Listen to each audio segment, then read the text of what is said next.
يا أيها الذين آمنوا إذا نودي للصلاة من يوم الجمعة فاسعوا إلى ذكر الله وذروا البيع.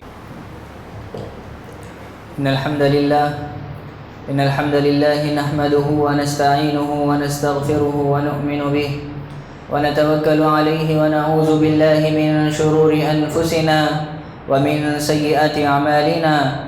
من يهده الله فلا مضل له ومن يضلله فلا هادي له، ونشهد أن لا إله إلا الله ونشهد أن محمدا عبده ورسوله.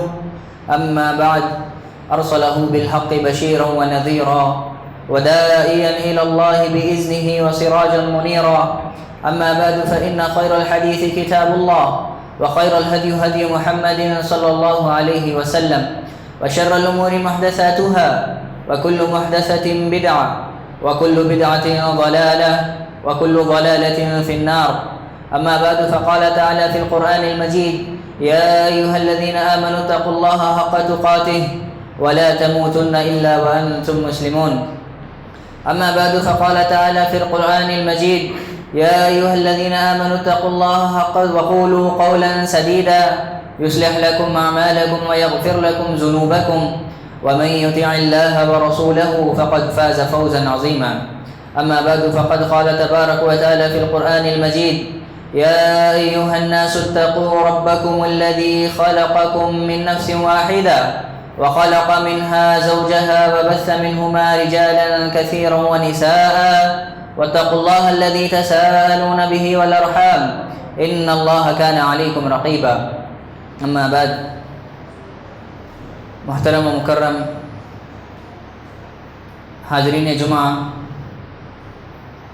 دوستوں، بزرگوں، نوجوان ساتھیوں اور پردہ نشین خواتین، تمام قسم کی تعریف، توصیف، بڑائی، بزرگی، کبریائی اسی اللہ وحدہ لا شریک کے لیے لائق و زیبا ہے، جو کہ ساری کائنات کا اکیلا خالق ہے، ساری مخلوقات کا اکیلا رازق ہے، اور کن فیکن کی ذات کا اکیلا مالک ہے. اور اس کے بعد بے شمار درود و سلام ہو اللہ تبارک و تعالیٰ کے تمام انبیاء علیہ السلام پر، خصوصاً محمد الرسول اللہ صلی اللہ علیہ وسلم پر، کہ جس کو اللہ تبارک و تعالیٰ نے ساری انسانیت کے لیے قیامت تک اسوہ حسنہ بنا کر مبعوث فرمایا. اللہم صلی وسلم علی نبینا محمد. حضرات گرامی، جب سے اللہ تبارک و تعالیٰ نے انسانیت کو وجود بخشا ہے، اسی دم سے حق اور باطل میں آپس میں ایک دوسرے کی جھڑپیں جاری ہیں، اسی دم سے حق اور باطل کی کشمکشیں جاری ہیں. حضرات، جب اللہ تبارک و تعالیٰ نے انسان اول آدم علیہ السلام کو پیدا کیا تھا، تو اس وقت حق یہ تھا کہ حکم الہی کے مطابق سجدہ آدم بجا لایا جائے، لیکن ابلیس کی شکل میں باطل نمودار ہوا اور حق کی مخالفت کرنا شروع کر دیا. اس نے صرف مخالفت ہی نہیں کی بلکہ حق کا انکار کر دیا اور مخالفت کی. حضرات گرامی، ٹھیک اسی طرح آج عالم اسلام پر، مسلمانوں پر مغربی دنیا چاروں طرف سے برسر پیکار ہے. ویسٹرن کلچر کا ہمارے اوپر چاروں طرف سے زور چلتا آ رہا ہے. گویا کہ مغربی دنیا نے اسلام کے خلاف ایک جنگ چھیڑ دی ہو، اور اس جنگ کے پیمانے، اس جنگ کے ہتھیار بدل گئے ہیں. اس دور میں جنگ تیر و تلوار سے نہیں بلکہ فکری الغار سے ہو رہی ہے. حضرات، آج ہم شکایات کر رہے ہیں کہ ہماری قوم مغربی تہذیب کی دلدادہ بنتی جا رہی ہے، مغربی تہذیب کو گلے لگاتی جا رہی ہے. ایسے نازک حالات میں ہمارے دلوں میں ایک سوال پیدا ہونا چاہیے. وہ سوال یہ ہے کہ کیا وجہ ہے کہ ہماری قوم کے تمام افراد، کیا بزرگ، کیا نوجوان، کیا عورتیں اور کیا بچے، تمام افراد مغربی تہذیب کو کیوں اپنا رہے ہیں؟ مغربی تہذیب اپنی دعوت کو عام کرنے کے لیے کس پلیٹ فارم کا استعمال کر رہی ہے؟ کس چیز کو اپنی دعوت کو عام کرنے کے لیے اعلی کار بنا رہی ہے؟ حضرات گرامی، یہ سوال ہمیں اپنے آپ سے کرنا چاہیے۔ تو جواب آئے گا میوزک۔ جی ہاں، مغربی دنیا اپنے خیالات و افکار کو سارے انسانوں میں تقسیم کرنے کے لیے، اپنا ہم خیال بنانے کے لیے میوزک کا استعمال کر رہی ہے۔ حضرات گرامی، دین سے پھیرنا، اسلام سے پھیرنا اور اس کے لیے سازش میوزک کا کرنا، یہ کوئی عام بات نہیں ہے، آج کی بات نہیں ہے، یہ ایک انتہائی خاص بات ہے۔ مسلمانوں کو اسلام سے پھیرنے کے لیے جو سازشیں کی جا رہی ہیں، اس میں سے ایک سازش میوزک کا استعمال کرنا، یہ اس دور کی سازش نہیں ہے، بلکہ 1400 سال قبل جب مکہ مکرمہ میں اسلام کا چراغ روشن ہوا تھا تو اس کو بجھانے کے لیے میوزک کی پھوکوں کا استعمال کیا گیا تھا، میوزک کی ہوائیں اس کو بجھانے کے لیے آگے آ رہی تھی۔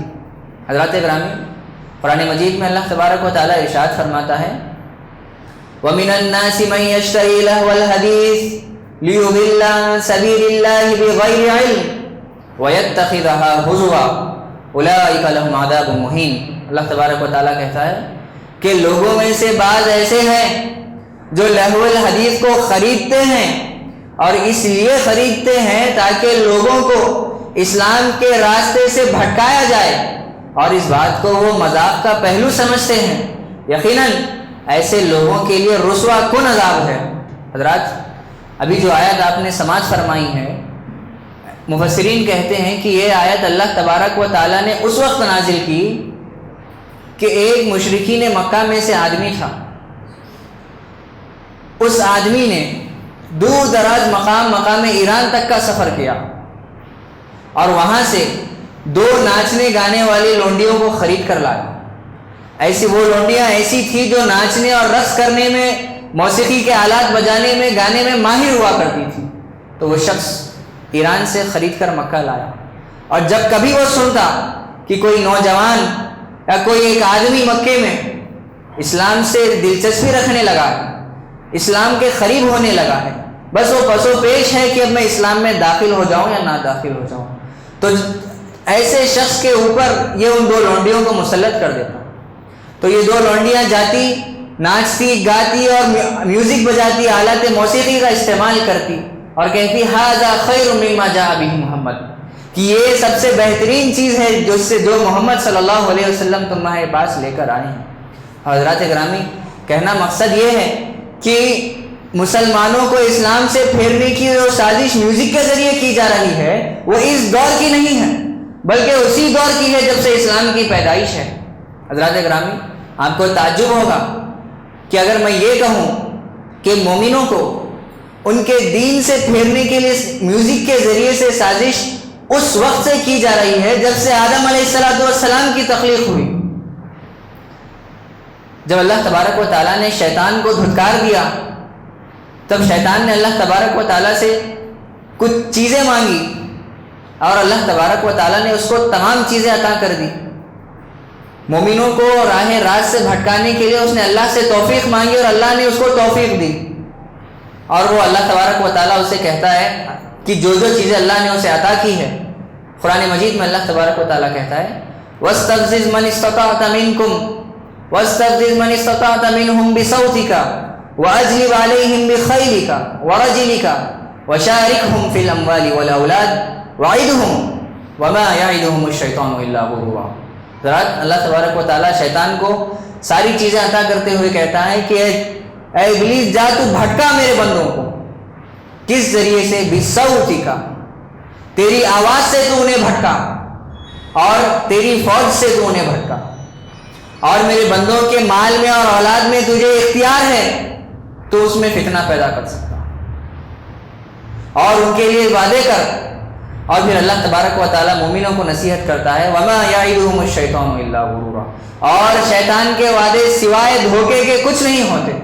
تو حضرات گرامی، مفسرین بِصَوْتِكَ کا اس لفظ کی تفسیر میں کہتے ہیں کہ یہاں پر مراد میوزک ہے، موسیقی ہے، آلات موسیقی ہے، اور گزشتہ آیت میں جس میں اللہ تبارک و تعالیٰ نے ارشاد فرمایا وَمِنَ النَّاسِ مَن يَشْتَرِي لَهْوَ الْحَدِيثِ کہ لوگوں میں سے وہ جو لہو الحدیث کو خریدتے ہیں.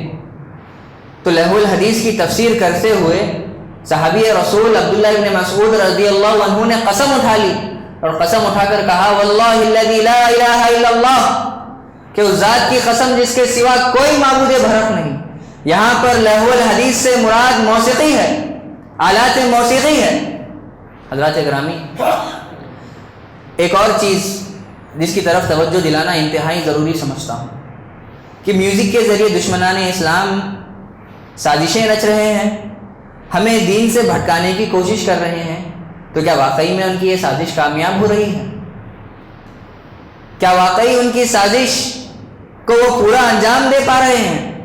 تو میں کہتا ہوں جی ہاں، وہ اس طرح سے، کیونکہ انسانی ذہن دو طریقے کا ہوتا ہے، ایک کانشیس مائنڈ اور ایک سب کانشیس مائنڈ، یعنی ایک شعوری دماغ اور ایک لاشعوری دماغ. اس چیز کو اس طریقے سے سمجھا جا سکتا ہے کہ مثال کے طور پر دو شخص جمع ہو رہے ہیں ایک انتہائی اہم چیز پر گفتگو کرنے کے لیے، ٹھیک ہے؟ تو وہ اس دن پر آ گئے، اس مقام پر آ گئے اور گفتگو کرنے لگے. تو جو وہ گفتگو کر رہے ہیں آپس میں، ان کی گفتگو جو جاتی ہے کانشیس مائنڈ یعنی شعوری دماغ میں جاتی ہے. وہ گفتگو کرنے کی نیت سے ہی اس مقام پر، اس جگہ پر آ کر گفتگو کر رہے ہیں. اور گفتگو کے علاوہ جو کچھ ان کے ذہنوں میں جاتا ہے، یعنی اس شخص نے کس طریقے کا لباس پہنا تھا، اس شخص کو چشمہ تھا، کس گاڑی پر آیا تھا، یہ انکانشیس مائنڈ یعنی لاشعوری دماغ میں جا بیٹھتا ہے. ہم کو پتہ بھی نہیں چلتا، اس طریقے سے وہ لاشعوری دماغ میں جا کر بیٹھتا ہے. حضرات گرامی، آج آپ دیکھیے کہ ہم میوزک سن رہے ہیں، گانے سن رہے ہیں، گانے میں بے انتہائی بدعقیدگی کی باتیں بھی آ رہی ہیں. وہ کانشیس مائنڈ یعنی ہمارے شعوری دماغ میں جا رہی ہے. جس کو اللہ نے توفیق دی کہ گانے میں شرکی الفاظ ہے وہ سمجھ جائے گا. لیکن اس کے علاوہ جو سب کانشیس مائنڈ یعنی لاشعوری دماغ میں جا رہا ہے، وہ فلم اسٹار نے کس طرح کے کپڑے پہنے تھے، کس طرح کے بال اس نے رکھے تھے، کس طرح کے چیزوں کا اس نے استعمال کیا تھا، یہ لاشعوری دماغ میں جا رہا ہے. حضرات گرامی، ایک مثال میں دیتا چلوں آپ کو. آپ لوگ اس موضوع میں زیادہ جانتے ہوں گے کہ ڈزنی پر ایک شو آیا کرتا تھا جس کا نام ہینا مونٹانا ہوا کرتا تھا. وہ شو کی خاصیت یہ تھی کہ چھوٹے بچوں کے لیے وہ شو بنایا گیا تھا. چھوٹے چھوٹے بچے اسے دیکھنے لگے تھے اور اس کی اتنی فین فالوئنگ ہو گئی تھی، اس کے چاہنے والے دیوانے اتنے ہو گئے تھے، بے انتہا ہو گئے تھے. کئی مدت کے بعد، کم و بیش 8 یا 10 سال کے بعد، جب اس کے چاہنے والے بڑھ گئے، تب دشمنان اسلام نے اسے اپنی سازش کا آلہ کار بنایا اور اس طرح سے اس کا استعمال کیا کہ جتنے چاہنے والے اس کے تھے اسی کی روش پر چلنے لگے. کیا کیا؟ 8 سال یا 10 سال کی مدت تک تو وہ چھوٹے بچوں کی سٹار بنی رہی، اچھے کپڑے پہنے، ایک طریقے سے اچھے کپڑے پہنے، کچھ نازیبا الفاظ کا استعمال نہیں کیا. لیکن جب اس کی مدت مکمل ہو گئی سازش کی، تو دنیا نے دیکھا کہ اس نے برہنگی کی مثال قائم کر دی. اس نے اپنے ہیئر سٹائل کو تبدیل کر لیا. اب میں یہاں سوال کرتا ہوں کہ اس شخص کا کام تو یہی تھا کہ وہ گانے گاتی تھی، لیکن ہمارے نوجوان لڑکوں اور لڑکیوں کو کس نے کہہ دیا کہ وہ جس طرح سے کپڑے پہن رہی ہیں وہ بھی اسی طرح کے کپڑے پہن، کہ وہ جس طرح سے بال رکھ رہی ہے یہ بھی اسی طرح سے بال رکھے. حضرت گرامی، یہ لاشعوری ذہن میں ہمارے بیٹھ جاتا ہے. ہم جب کسی چیز کو دیکھ لیتے ہیں تو سب کانشیس مائنڈ میں چلے جاتا ہے.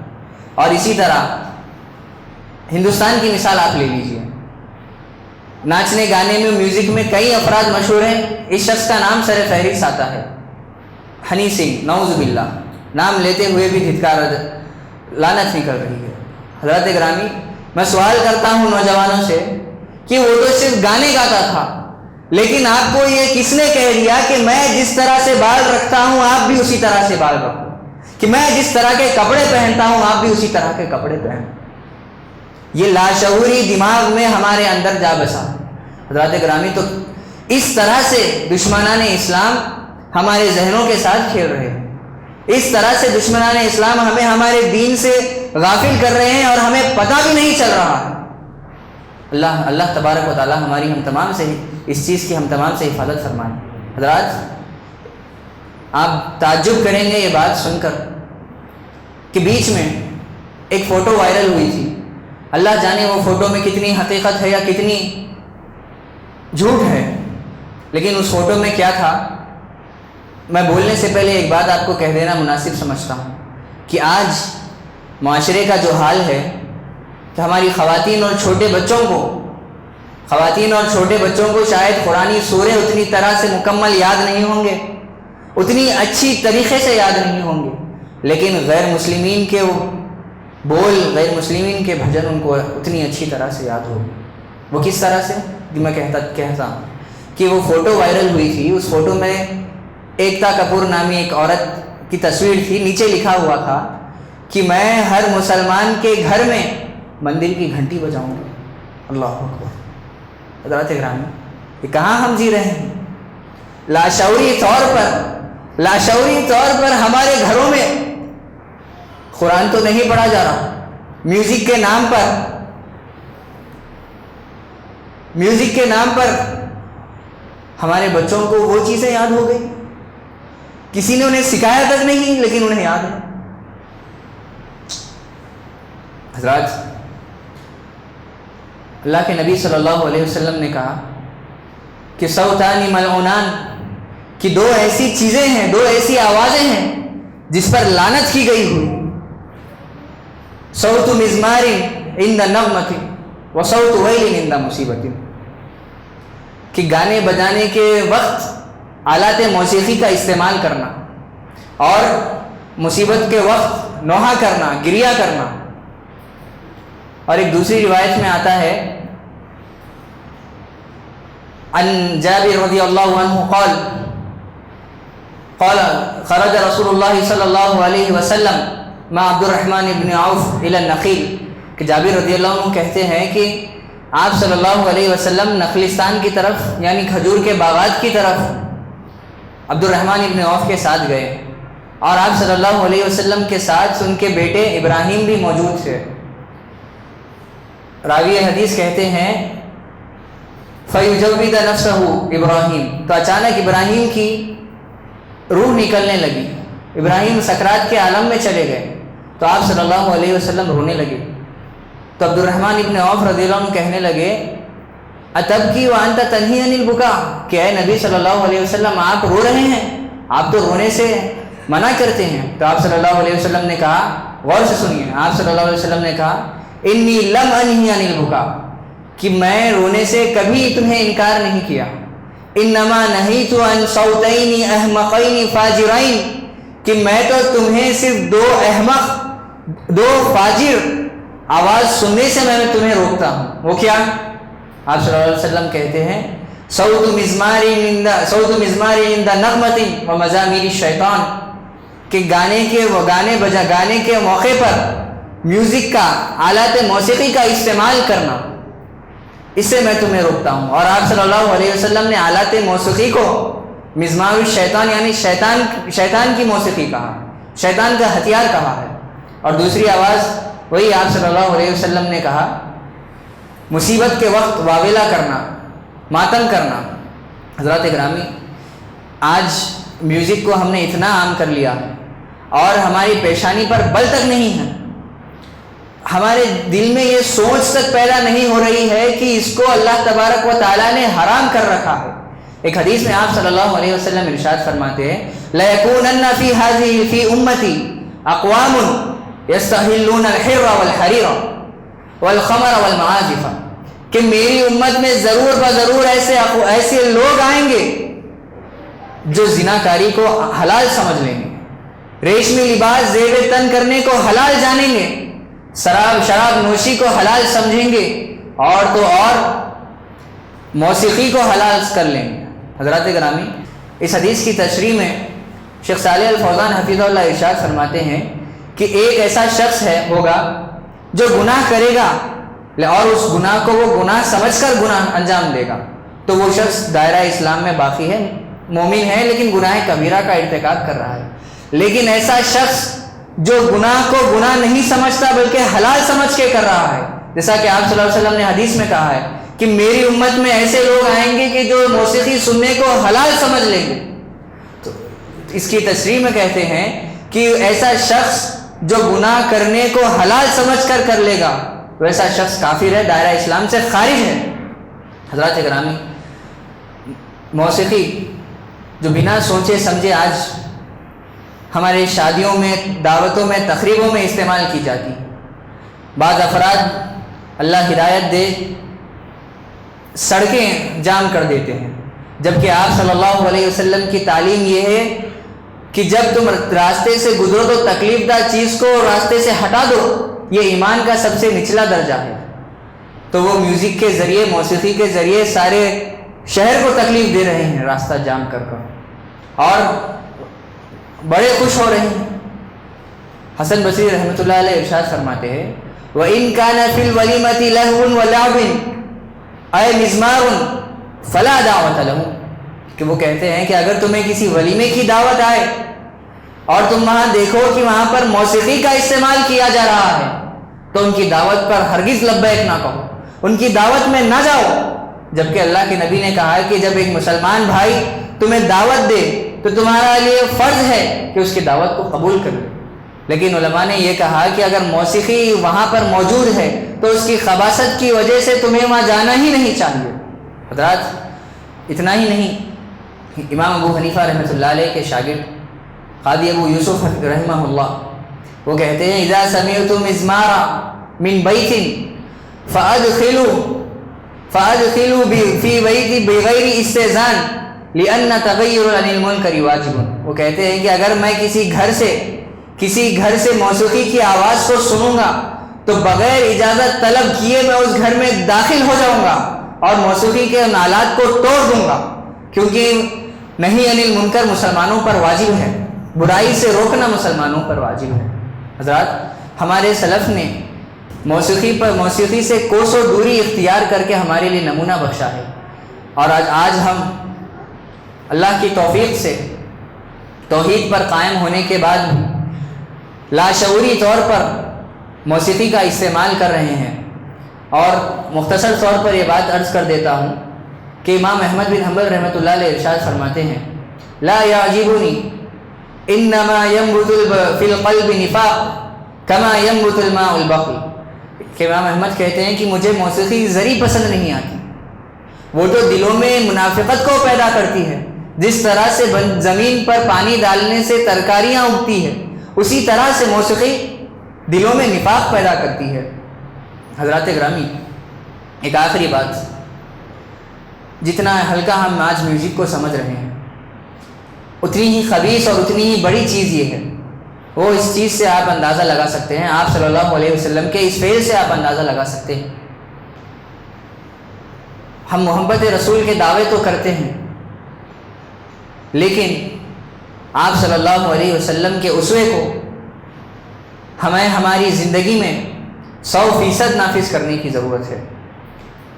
سنیے، روایت میں آتا ہے کہ نافع سمع ابن عمر مزمارا فدخل اصبعيه في اذنيه ونهى عن الطريق.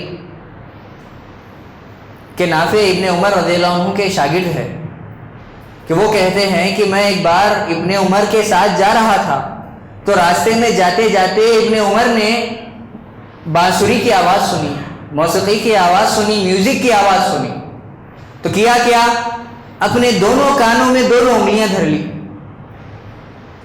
اور راستے سے چلتے گئے. پھر کہا فقال علی یا نافع هل تسمع شیئا، کہ اے نافع کیا تم کوئی چیز سن رہے ہو؟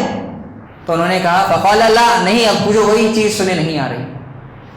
فرفع اصبعيه في اذنيه فقال فكنت مع رسول الله صلى الله عليه وسلم فسمع مثل هذا وصنع مثل هذا.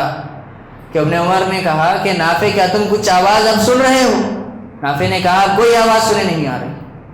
تب ابن عمر نے اپنے کانوں سے انگلیاں نکالی اور کہنے لگے کہ میں بھی اسی طرح سے رسول اللہ صلی اللہ علیہ وسلم کے ساتھ چل رہا تھا، اسی طریقے کی آواز رسول اللہ کے کانوں میں آئی تھی.